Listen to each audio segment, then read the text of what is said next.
Muito boa tarde, como estão as coisas por aí? Tudo bem? Fico feliz com sua presença, com a presença de todas e todos vocês. Cada vez que fazemos uma amizade, que nos encontramos novamente, é um reatar, é um renovar, não apenas da amizade, mas de nós mesmos. Nós nos tornamos melhores, a cada relação melhor, a cada pessoa melhor que estiver à nossa volta. Diga-me o que pensas, o que sentes. Eu te direi com quem andas, assim na terra como no céu. E eu te direi quem és. Nós somos o produto de tudo que vivemos, de todos com quem convivemos, de tudo que aprendemos com as pessoas e com as situações, tudo que nos expandimos. Muito feliz pela presença de todos, em mais um momento de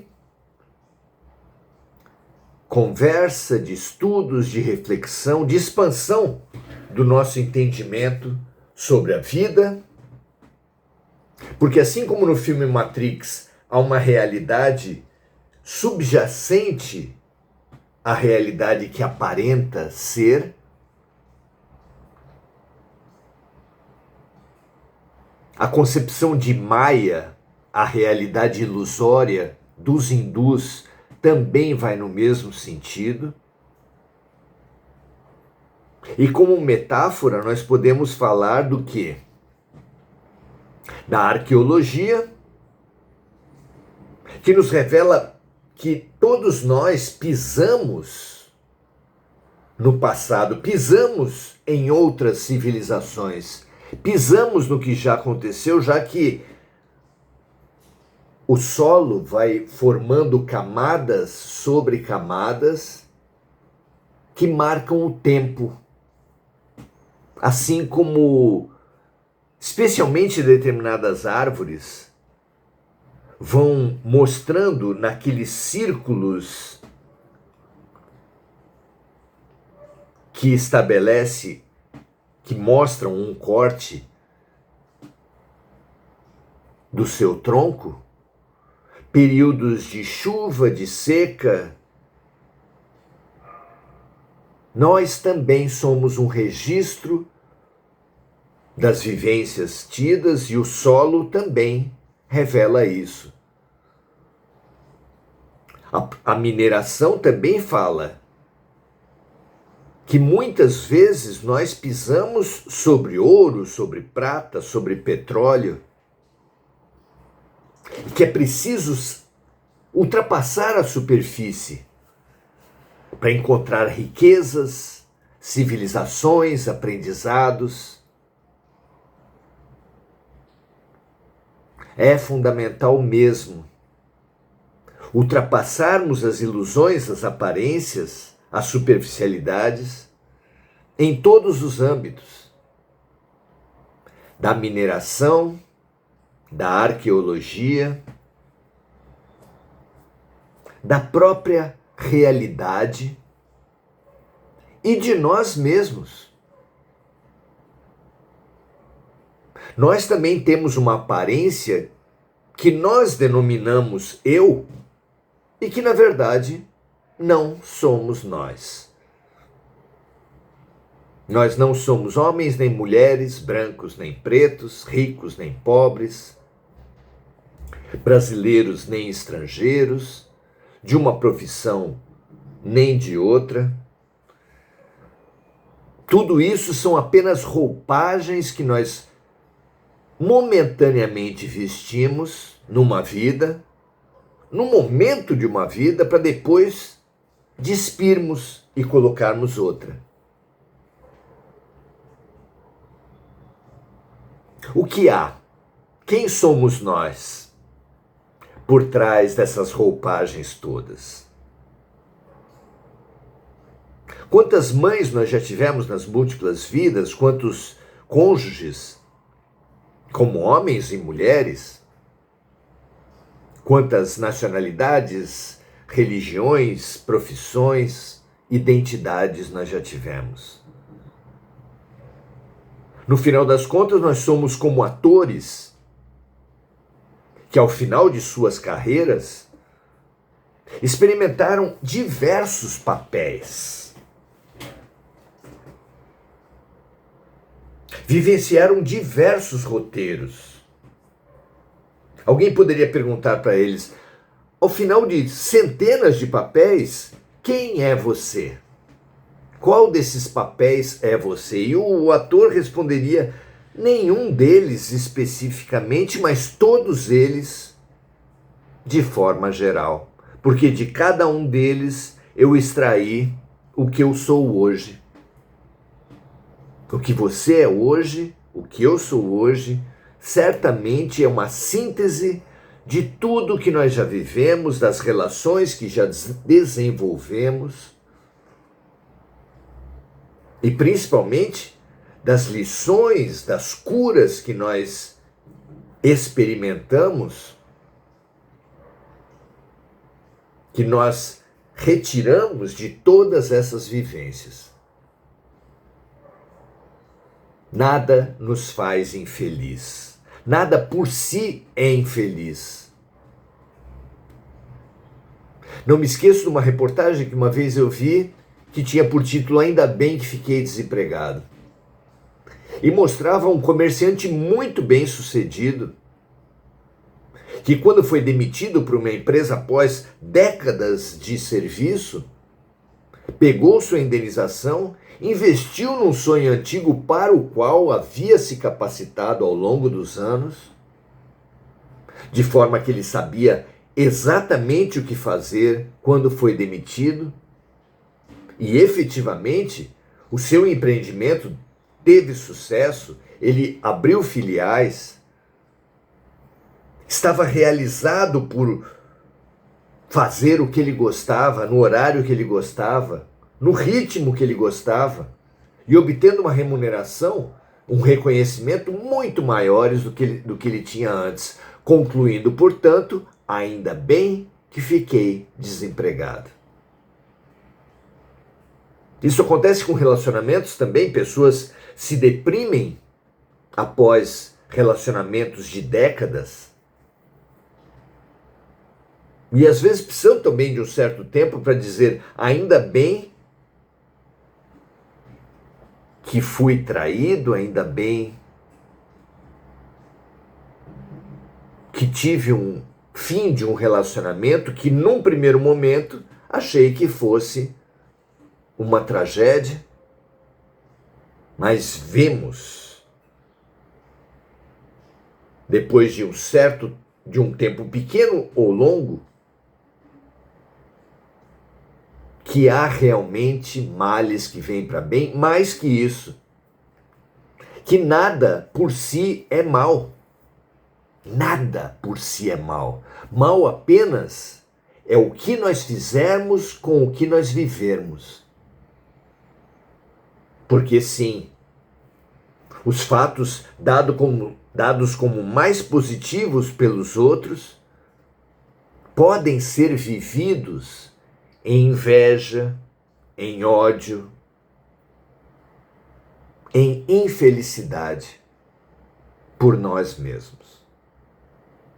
Portanto, não são os fatos que nos fazem felizes ou infelizes, mas é a maneira através da qual nós vivemos os nossos fatos, as nossas relações, as pessoas, as doenças, as alegrias que nós vivemos.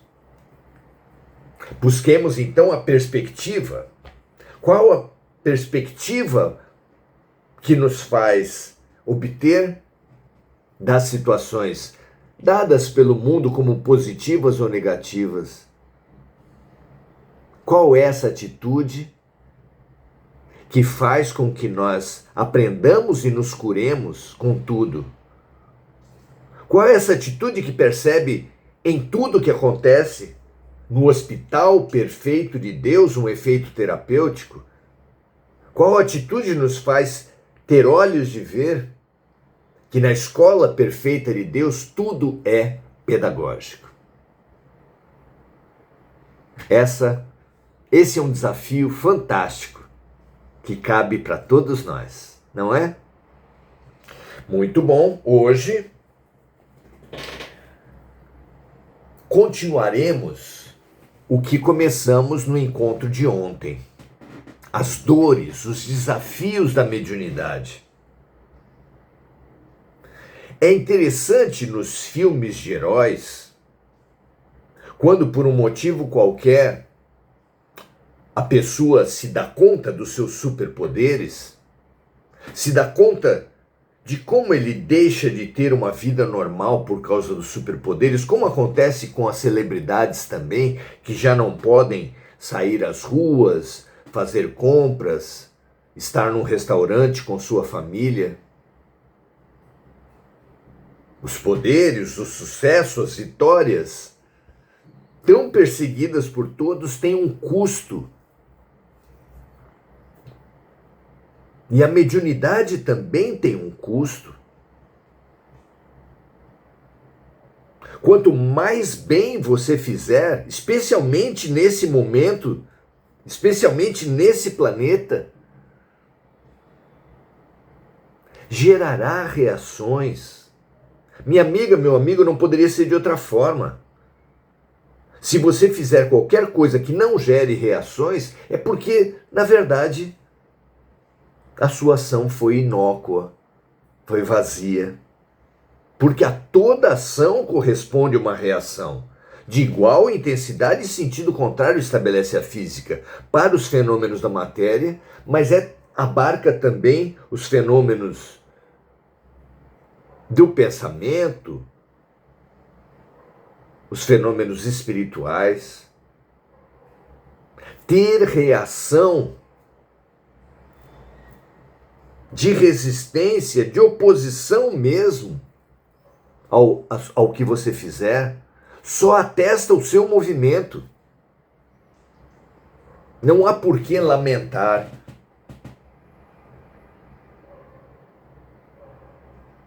Não há por que lamentar. Os buracos negros foram descobertos pelos astrônomos pelos seus efeitos, porque ninguém conseguia ver um buraco negro. Apenas os efeitos que ele gerava, e portanto as pessoas chegaram à conclusão de que havia uma coisa ali. Faça assim também. A cada reação veja um atestado da sua ação. E é claro, se aquela reação for injusta, for despropositada, gera uma avaliação sobre a sua ação. Se aquela reação for sensata, trouxer uma crítica útil, profunda,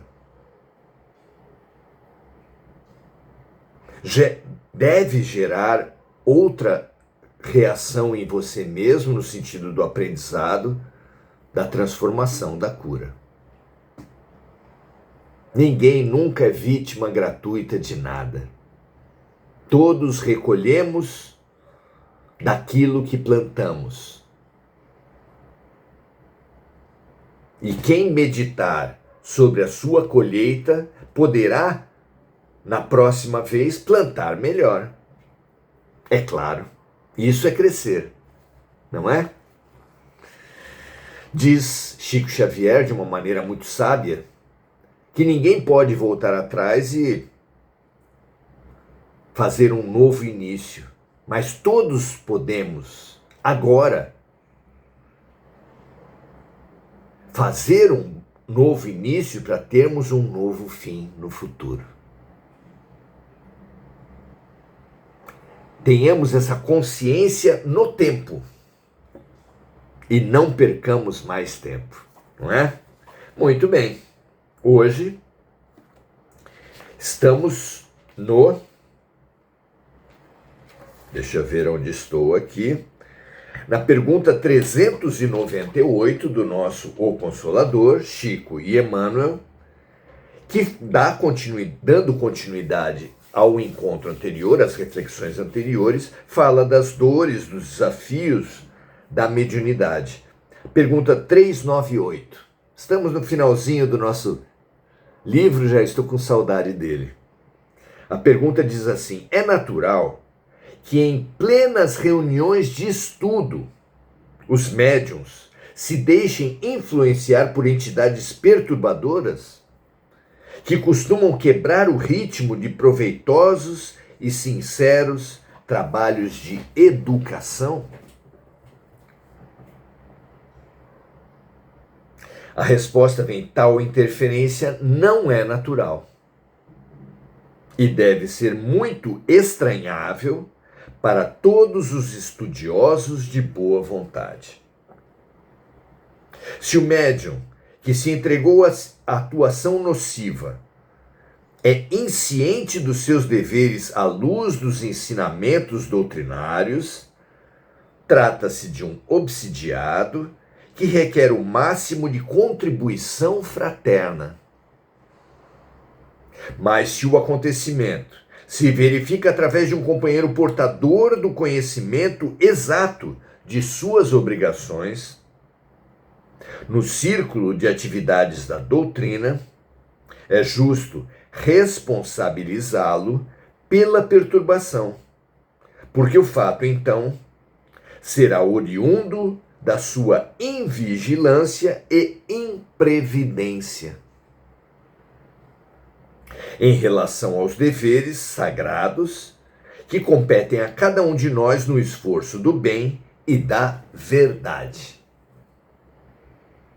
Essa frase, essa resposta lembra uma frase de Jesus, que poderia sintetizar bem as recomendações de Emmanuel, mestre que nos diz assim: mais será cobrado daquele que mais recebeu. Assim é por toda parte. Seremos sempre responsabilizados pelo grau de conhecimento que tivermos angariado. Por isso disse aqui Emmanuel que se a manifestação de um espírito perturbador ocorre em alguém que não tem a informação, esse alguém merece todo o atendimento, toda a fraternidade, todo o apoio da parte da casa e dos amigos. Se se trata de um médium já bem formado e informado a respeito das questões da mediunidade e do espiritismo, é claro que merecerá o apoio fraterno da casa e dos companheiros, porque isso é universal, é incondicional. Mas merecerá, nesse segundo caso, também uma advertência. Como diz Emmanuel, é justo responsabilizá-lo pela perturbação, porque o fato, então, será oriundo da sua invigilância e imprevidência em relação aos deveres sagrados que competem a cada um de nós no esforço do bem e da verdade. Muito interessante, não é? Pergunta 399. Quando a opinião irônica ou insultuosa ataca uma expressão da verdade no campo mediúnico, é justo buscarmos o apoio dos espíritos amigos para revidar? Olha que pergunta rica, interessante. Aqui se tem ideia de uma disputa, talvez até de uma guerra, em que os espíritos menos elevados nos atacam? E pergunta-se, será justo que busquemos nos espíritos amigos auxílio para o revide? Vejamos a resposta de Emmanuel. Vossa inquietação no mundo costuma conduzir-vos a muitos despautérios, muitos absurdos. Olha só como é que ele começa. Vamos ver como continua. Semelhante solicitação aos desencarnados seria um absurdo. Os valores de um campo mediúnico triunfam por si mesmos, pela essência de amor e de verdade, de consolação e de luz que contenham. E seria injustificável. Notem a expressão de Emmanuel. Seria injustificável convocar os espíritos para discutir com os homens, quando já se demasiam as polêmicas dos estudiosos humanos entre si. Diz Emmanuel, então, que quando os espíritas, quando uma casa, quando um trabalho for atacado,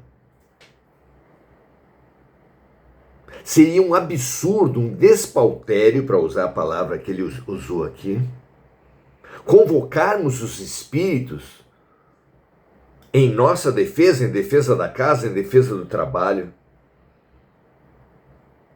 estabelecendo mais um ringue, mais um campo de batalha, mais um ringue de briga, de luta, no qual chamamos os espíritos como uma criança de escola chama um irmão maior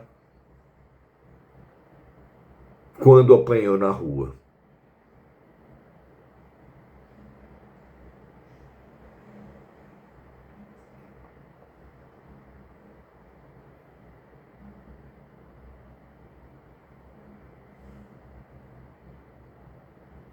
Além do mais, termina Emmanuel, os que não aceitam a palavra sincera e fraternal dos mensageiros do plano superior terão igualmente de buscar o túmulo algum dia.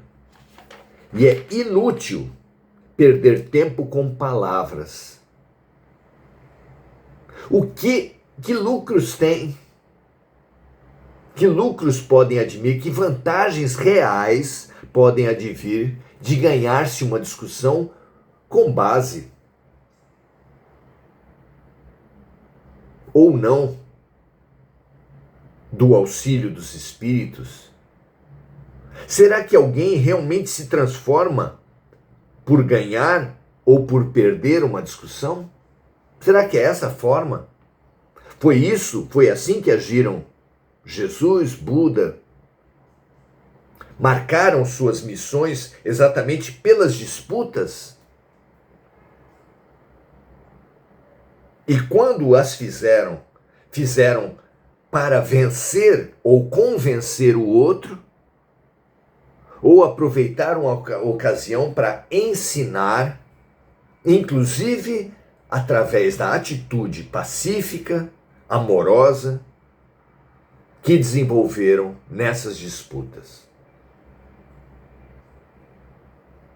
Pense, a minha amiga, meu amigo, com que amor Jesus desafiou as pessoas, falando: aqueles que estiverem sem pecado, somente aqueles que estiverem sem pecado atirem a primeira pedra.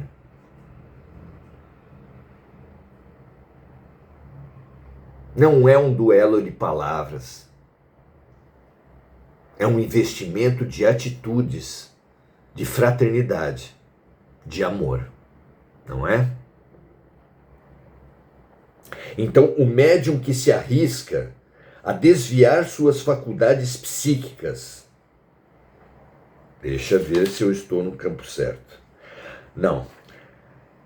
Começando de novo. Além do mais, os que não aceitam a palavra sincera e fraternal dos mensageiros do plano superior terão igualmente de buscar o túmulo algum dia. E é inútil perder tempo com palavras quando temos tanto o que fazer no ambiente de nossas próprias edificações. Sintetizados e muito sábias, como sempre, as palavras de Jesus quando diz: não atireis pérolas aos porcos. Aqueles que negam as mensagens do alto, como disse Emmanuel aqui, morrerão. Chegará para eles, como para todos nós, em nossas próprias teimosias, a hora da verdade. Como chega para todos, e então a vivência e não as palavras trarão o ensinamento que cada um precisa. Tenhamos a certeza que quando queremos vencer e convencer, é muito mais uma ação do ego do que uma ação legítima da fraternidade, da causa, do espiritismo, do cristianismo, do amor. Pense nisso, minha amiga, meu amigo. Cada vez que entrarmos numa guerra, numa disputa, se é justo buscarmos ou culparmos as forças espirituais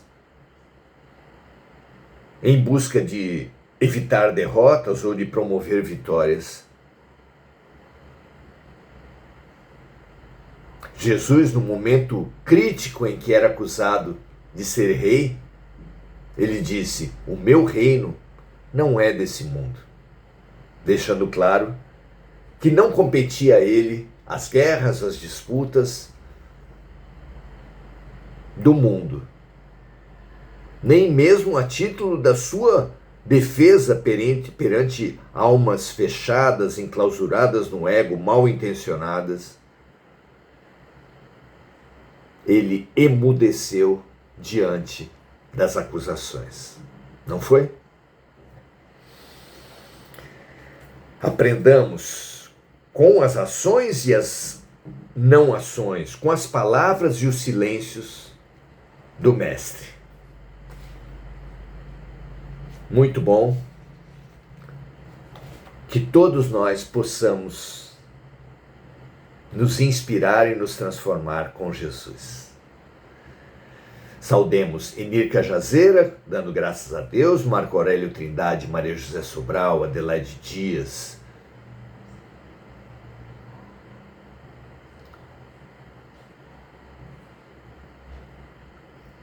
e Enir Cajazeira, as saudações uns aos outros, Enir e Adelaide especialmente encarecendo as melhores energias de saúde para nossa amiga Mônica Silva e para todos aqueles que estão nos nossos corações,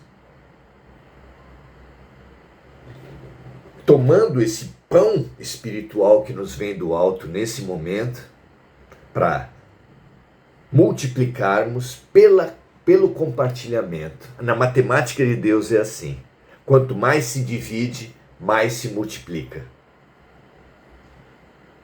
Multipliquemos sempre, compartilhando sempre. Paz e bem a todos, um grande abraço e até a próxima.